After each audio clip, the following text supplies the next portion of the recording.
Hello అండి, బాగున్నారా? ఈరోజు అయితే నేను మా బాబు స్కూల్లో అయితే గ్రీన్ డే కాంపిటీషన్ ఉందంట. దానికోసమని గ్రీన్ చార్ట్ అది తీసుకొచ్చి గ్రేప్స్ రెడీ చేస్తున్నాను బాబుకి. ప్రాసెస్ అంతా ఈ వీడియోలో చూసేయండి.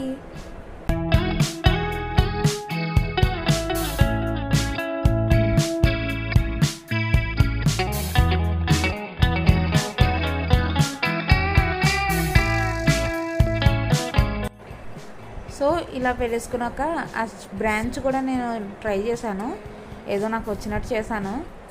గ్రేప్స్ అన్నీ ఒక్క సైడే అంటించాలి, గమ్ అయితే ఒక్క సైడే స్ప్రెడ్ చేయాలి. ఎందుకంటే దాని కింద నుంచి మళ్ళీ ఇంకొక గ్రేప్ పెడతాం కదా. చూడండి, ఇప్పుడు నేను చూపిస్తాను ఎలా చేయాలో. దాని కింద నుంచి పెట్టాలి గ్రేప్. అదిగోండి, అలా పెడితే మనకు గ్రేప్ షేప్ అన్నది కరెక్ట్గా వస్తుంది. సో అదంతా అయిపోయాక బ్లాక్ స్కెచ్ యూజ్ చేసి దాంతో బార్డర్ గీస్తున్నాను.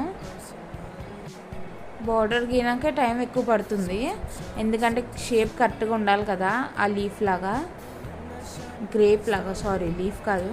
నాకైతే ఈవినింగ్ అయిపోయింది, బాబుకు మొత్తం ఫుడ్ అయితే తినిపించేసి పడుకోబెట్టేశాక అప్పుడు మళ్ళీ రీస్టార్ట్ చేశాను. ఇలా ఉండేది కాస్త ఇలా అయింది. నచ్చిందా? ఇప్పుడు స్కూల్లో ఫొటోస్ చూసేసేయండి. నచ్చితే లైక్ కొట్టండి. బాయ్.